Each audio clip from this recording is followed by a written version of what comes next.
हमने अपनी पहचान को बनाए रखने के लिए आईन में कुछ चीजें दर्ज कराई। देश में चुनावी माहौल है और चुनाव के वक्त नेताओं की जुबान को ज्यादा ही बोलने लगते हैं साहब, ये तो हम जानते ही हैं। कभी कोई नेता किसी नेता को गाली देता है तो कभी नेता किसी नेता पर भद्दा बयान देता है, लेकिन जब बात इन सबसे ऊपर देश पर आ जाए तो इस पर आप क्या कहेंगे? ऐसा ही कुछ किया है जम्मू कश्मीर के नेता उमर अब्दुल्ला ने। जम्मू कश्मीर के पूर्व मुख्यमंत्री हैं और साथ ही देश के बड़े नेता फारूक अब्दुल्ला के बेटे हैं। इन्होंने चुनाव प्रचार के दौरान कश्मीर राग अलापना शुरू कर दिया है। यकीन मानिए, जिस तरह की मांग उमर अब्दुल्ला ने सभा को संबोधित करते हुए किया है, उससे तो वो भी एक अलगाववादी नेता ही लग रहे हैं। हालांकि जब उनसे सवाल पूछे जाते हैं या इंटरव्यू लिए जाते हैं तो यही उमर अब्दुल्ला खुद को भारतीय बताते हैं, सरकार की सारी सुविधाएं लेते हैं और फिर कश्मीर में वोट मांगने के लिए कश्मीरी लोगों को भड़काते हैं। इस बार अब्दुल्ला ने कहा है कि आज हमारे ऊपर तरह तरह के हमले हो रहे हैं, हमारे खिलाफ कई तरह की साजिशें रची जा रही हैं, कई ताकतें लगी हुई हैं जम्मू कश्मीर की पहचान मिटाने के लिए।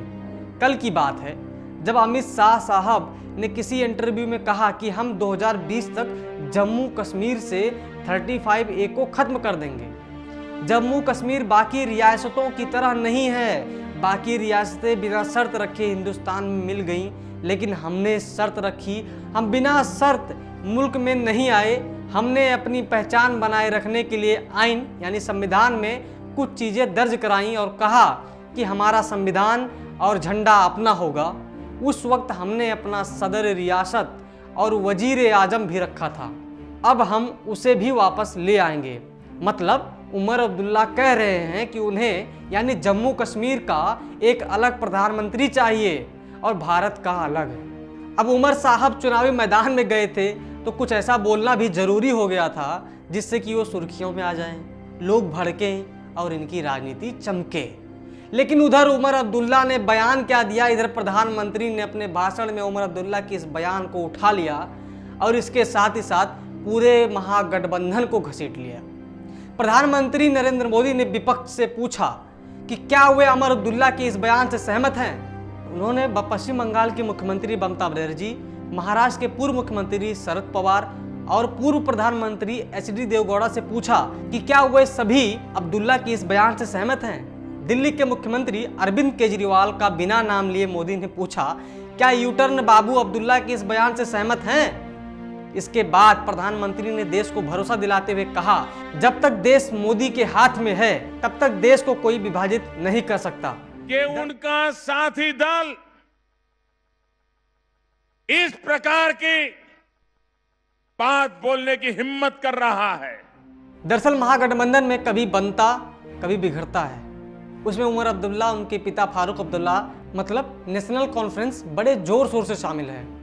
फारूक अब्दुल्ला मोदी सरकार के खिलाफ कई बड़े बयान दे चुके हैं, एयर स्ट्राइक और सर्जिकल स्ट्राइक पर सबूत मांग चुके हैं। और तो और उनका कहना है कि पुलवामा में हुई आतंकी घटना थी या नहीं, इस पर भी उन्हें संदेह है। वैसे जम्मू कश्मीर के अधिकतर नेताओं की राजनीति ही 35A 370 के इर्द गिर्द ही घूमती है। हालांकि देश में ऐसे नेताओं और उनके साथी पार्टियों को सबक सिखाना जरूरी है। नेशनल कॉन्फ्रेंस के साथ मिलकर कांग्रेस सत्ता में रह चुकी है और मनमोहन सिंह की सरकार में भी नेशनल कॉन्फ्रेंस की भागीदारी रही थी, इसलिए प्रधानमंत्री मोदी ने कांग्रेस को भी घसीटा। वहीं जब अब्दुल्ला इस तरह के बयान दे रहे हैं तो महागठबंधन के नेता इस पर किस तरह का रिएक्ट करते हैं या रिएक्शन देते हैं, ये देखने वाली बात होगी। वहीं मोदी सरकार ने पूरे 5 साल में कश्मीर के युवाओं महिलाओं पर काफी ध्यान दिया है। युवा अब सेना और पुलिस में भर्ती हो रहे हैं, पत्थर छोड़कर युवा अब हाथ में पेन पकड़ रहे हैं। मतलब युवा मुख्य धारा से जुड़ने की कोशिश कर रहा है। ऐसे में चुनावी फायदे के लिए अब्दुल्ला परिवार एक बार फिर उन्हें भटकाने में लगा हुआ है।